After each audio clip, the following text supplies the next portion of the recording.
Hey guys, नमस्ते, जय हिंद। मैं उम्मीद करता हूं कि आप लोग बहुत अच्छे होंगे। और जो पिछला वीकेंड था ये काफी साइडवेज था। और साइडवेज में जहां तक मैं मानता हूं कि मार्केट में साइडवेज का रहना एक पेनफुल जैसा होता है, क्योंकि उसमें उम्मीदें हमारी टूटती चली जाती हैं।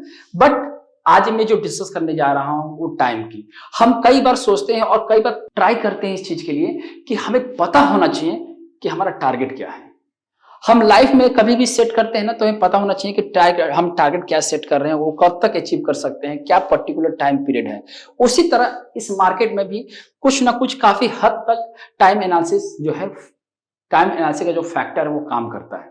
आज मैं उसी टॉपिक पर बात करूंगा कि कौन सा कब किस टाइम फ्रेम पर आपका जो टारगेट है वो आएगा। ठीक है, देखिए इस मार्केट में दो चीजें काम करती हैं। पहला काम करता है आपका प्राइस, और दूसरा आपका टाइम। ठीक है, इन्हीं दोनों के बेसिस पर मार्केट जो है, कोई भी वर्ल्ड की कोई भी मार्केट हो, वो इन्हीं दोनों के बेसिस पे चलता है। प्राइस का मतलब होता है इंपल्स का नेचर, मतलब स्पीड में होना चाहिए हमेशा। आप देखो कि कोई भी चीज स्पीड में चल रहा है, अगर आपका चार्ट अगर प्राइस जो है स्पीड में चल रहा है तो वो आपका इंपल्स है, अगर प्राइस रुका पड़ा है तो वो करेक्शन में। ये चीज हमेशा ध्यान रखिएगा। आप देख सकते हो कि प्राइस का जो स्पीड है वो रुका पड़ा है, इसका मतलब कि ये प्राइस जो है आपका इंपल्स है। ये प्राइस का जो फॉल आया है, तकरीबन जो बजट वाले दिन जो मूव था वो इंपल्स का नेचर था, तो इसका मतलब ये है कि प्राइस जो है इंपल्स में है। ठीक है, अब हम बात करेंगे कि अगला स्टेप क्या होगा, अगला मूव क्या होगा मार्केट को लेकर। ठीक है, अब देखो यहाँ पर मैंने कोई वेव एनालिसिस नहीं किया है, इस बार केवल टाइम एनालिसिस किया हुआ है। अब देखोगे तो जो टॉप लगा था अभी 18,887 का, तो वहां से जो फॉल आया वो तकरीबन 85 बार यहाँ पर बार यूज किया गया। क्यों बार यूज किया गया है? क्योंकि ये 75 मिनट का टाइम फ्रेम है। आप जब टाइम एनालिसिस करेंगे तो आपके पास 75 मिनट का ही टाइम फ्रेम होना चाहिए, ना कि आवरली। आवरली टाइम फ्रेम पर इंडियन मार्केट के हिसाब से आपका टाइम एनालिसिस फैक्टर जो है वो काम नहीं करेगा। ये ध्यान रखिए, क्योंकि मार्केट का जो ओपनिंग टाइम होता है वो 9:15 होता है, और मार्केट का जो क्लोजिंग टाइम है अपन का वो है 3:30। तो 15 मिनट का जो प्राइस जो टाइम का जो ओवरलैपिंग है वो अपने इंडियन मार्केट में वो ठीक नहीं है। ठीक है, इसीलिए आपको 75 मिनट का टाइम फ्रेम यूज करना पड़ेगा।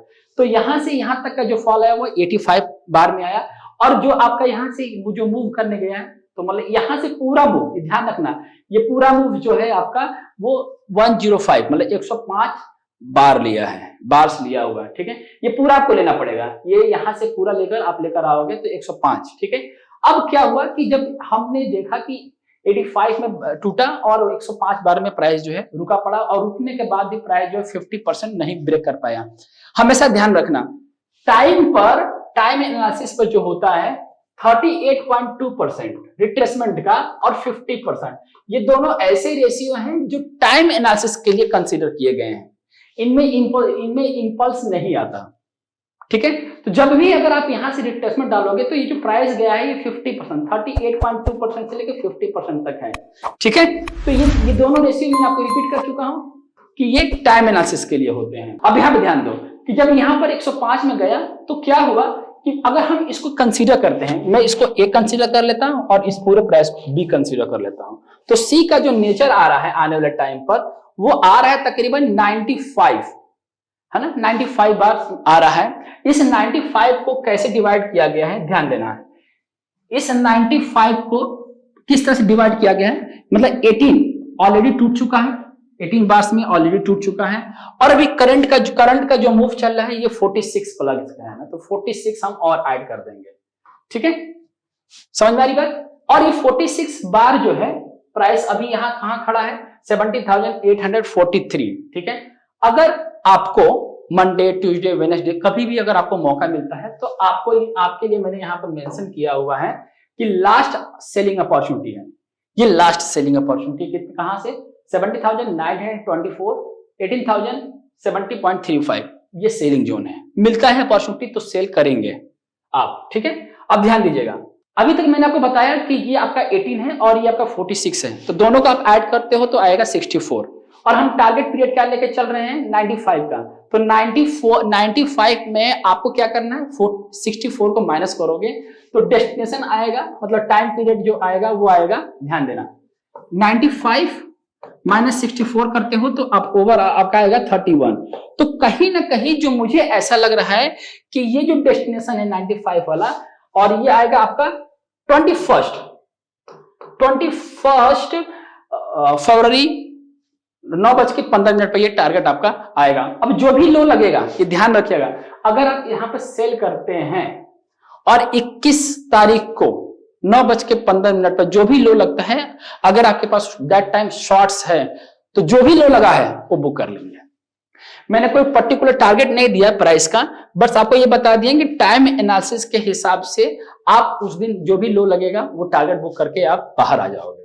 फॉल होगा, ठीक है, और ये इसके बाद प्राइस का जो मूव आएगा वो रिवर्सल के नेचर से आएगा। मैं उम्मीद करता हूं कि मैंने निफ्टी पर टाइम एनालिसिस की जो एनालिसिस है आप लोगों को बताने की कोशिश किया हूं। कुछ कमी रह गई होगी आपको, अगर दिख रहा हो तो कमेंट बॉक्स में जरूर अपडेट करना मुझे, ठीक है। अब हम इसी सिलसिले को कंटिन्यू करते हैं बैंक निफ्टी से। तो अब हम बात करेंगे बैंक निफ्टी के बारे में। बैंक निफ्टी की एनालिसिस जो है सेम टाइम फ्रेम 75 मिनट का टाइम फ्रेम, आप इसको आवरली टाइम फ्रेम पर नहीं करेंगे, मींस नहीं करेंगे। टाइम एनालिसिस की जो ओवरलैपिंग होती है वो 3 से 5 कैंडल की होती है, इसीलिए आपको आवरली टाइम फ्रेम पर मना किया जा रहा है कि आप आवरली टाइम फ्रेम पर टाइम एनालिसिस बिल्कुल नहीं करेंगे।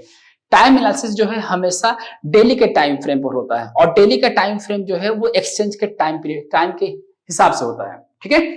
तो आप यहाँ पे देख सकते हो, ये बैंक निफ्टी में भी टॉप से काउंटिंग किया हूं मैंने इसको, तो 38 बार में ये प्राइस जो है डाउन आया, और एग्जैक्ट 35 डेज में प्राइस जो है ऊपर गया। तो जब दोनों करेक्शन का भी और इंपल्स का टाइम फ्रेम सेम हो तो ध्यान रखना कि ये जो पार्ट बन रहे हैं ये इसी का पार्ट है, और इसी का पार्ट का मतलब वो किसी इंपल्स का पार्ट। आप यहां पर ध्यान देना कि जैसे ये टूटा और प्राइस सेम प्राइस में यहां तक गया है, तो इसका मतलब है कि ये जो ऊपर गया ये इसी का पार्ट है। करेक्शन हमेशा टाइम ज्यादा लेगा। अगर 38 बार्स में ये टूटा है ना, और ये 35 बार्स में ऊपर गया है, तो इसका मतलब ये जो जोन गया है ये अलग नहीं है, ये इसका पार्ट है। समझ में आ रही बात? तो अब यहां से देखोगे 35 बार और सॉरी 38 बार, 35 बार और ये 25 बार, ठीक है। इसके बाद मैंने इसको यहां पे देखोगे तो यहां से 25 के बाद अब ये जो पूरा जो फॉल था यहां से इस 35 के बाद जो फॉल आया है 25 बार में आया है, तो ये पर्टिकुलर ये इंपल्स का है, ठीक है। इन दोनों को डिवाइड करोगे तो अप्रोक्सीमेट इसको और इसको प्लस करोगे और डिवाइड बाय 2 करोगे तो ये आ जाएगा। 5 दिन का 5 कैंडल का ओवरलैपिंग है, तो इसीलिए 25 बार में ये इंपल्स में कन्वर्ट हुआ है। इसके बाद 25 बार में ये आया और ये 45 बार में गया, मतलब ये डबल हुआ है। डबल हुआ का मतलब ये पूरा नेचर क्या था, ये करेक्शन का पार्ट है, ठीक है। उसके बाद प्राइस का जो फॉल आया है आप देख सकते हो, ये प्राइस का फॉल आया कितने दिन में, 18 बार्स में, मतलब ये पूरा इंपल्स का नेचर है। और एग्जैक्ट अभी देखोगे तो 46 3 टाइम्स हो चुका है। इस पूरे फॉल का प्राइस जो है 3 टाइम्स हो गया है। और यहां भी मैंने आपको रिपीट किया हूं कि 38.2% और 50% हमेशा टाइम एनालिसिस के लिए यूज होते हैं और ये करेक्शन के लिए यूज होते हैं। तो यहां पर देख सकते हो कि मैंने यहां पर ऑलरेडी मेंशन किया हुआ कि अगर आप सेलिंग जोन क्रिएट करोगे तो 50% और 61.8%। मैंने 61.8% इसलिए मेंशन किया हुआ है क्योंकि कभी स्पाइक में अगर ये प्राइस आता है, कोई कैंडल टच कर जाती है, तो आप उसको यूज कर सकते हो। बस अब मुझे लगता नहीं कि ये जाएगा। अगर आपको अपॉर्चुनिटी मिलती है 50% पर है और प्राइस, तो आप इसको शॉर्ट इनिशिएट कर सकते हो, ठीक है। लेकिन ध्यान रखना आपको स्टॉप लॉस जो है वो स्टॉप लॉस 61.8% के ऊपर ही रखना होगा। आप चाहे तो इसमें मल्टीप्लाई 0.618 कर सकते हो, ठीक है। डिवाइड बाय 100 करके जो भी वैल्यू आएगा इस वैल्यू को इसमें क्या कर देना है, प्लस कर देना है।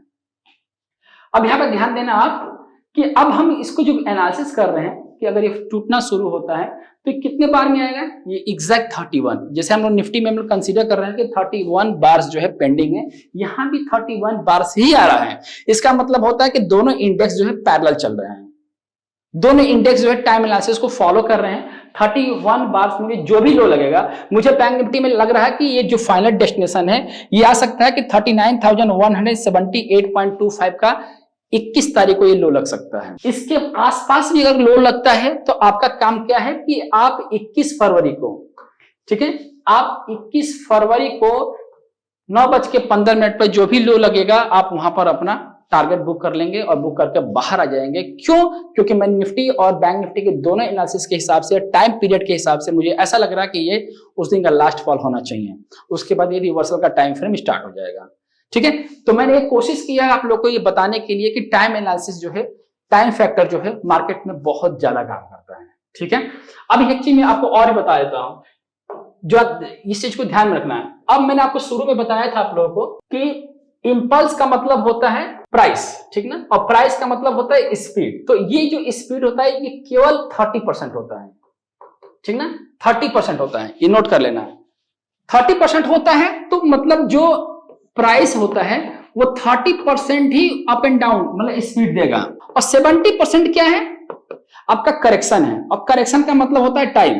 तो गाइस मैंने आपको यहाँ बताने की कोशिश किया हूं कि 30% जो है प्राइस जो है इंपल्स में रहता है, और 70% जो टाइम पीरियड होता है वो करेक्शन के लिए होता है। मतलब अगर आप ऑप्शन बाइंग और सेलिंग करते हो तो अगर आप टाइम पीरियड और प्राइस पीरियड को कंसीडर करके चलोगे तो आपका ना ये बेटर रिजल्ट मिलेगा। मैंने पूरी कोशिश किया है आप लोगों को टाइम एनालिसिस के बारे में, क्योंकि आप लोग हमेशा लाइव, जब भी मैं लाइव आता हूं तो आप लोग पूछते हो कि टारगेट कब आएगा, कब तक निफ्टी थकाएगी, बैंक निफ्टी कब तक थकाएगी। तो मैंने आपको टाइम एनालिसिस के बारे में बता दिया कि कब तक आपका डेस्टिनेशन आएगा। अब पेशेंस के साथ प्राइस को होल्ड करना सीखें, टाइम एनालिसिस को पता लगाएं कि कब तक प्राइस आएगा। ठीक है, अगर आपको वीडियो अच्छी लगी हो तो प्लीज इसको सब्सक्राइब भी कर देना, चैनल को सब्सक्राइब कर देना और बेल आइकन जरूर दबा देना। जानते हो क्यों? क्योंकि ये सबके लिए है। ये ऐसा नहीं कि केवल मैं ही वॉच करूं, ये मैंने अपने एनालिसिस से आप लोगों को बताया हूं। इस पर आपका जो डेस्टिनेशन है वो सीखने का पर्पज है। आपका जो वीडियो है ये लर्निंग पर्पज से दिया है मैंने। कुछ कमी रह गई हो तो कमेंट बॉक्स में जरूर बताना मुझे। ठीक है, मिलते हैं अगले वीडियो में। अपना ख्याल रखना। जय हिंद।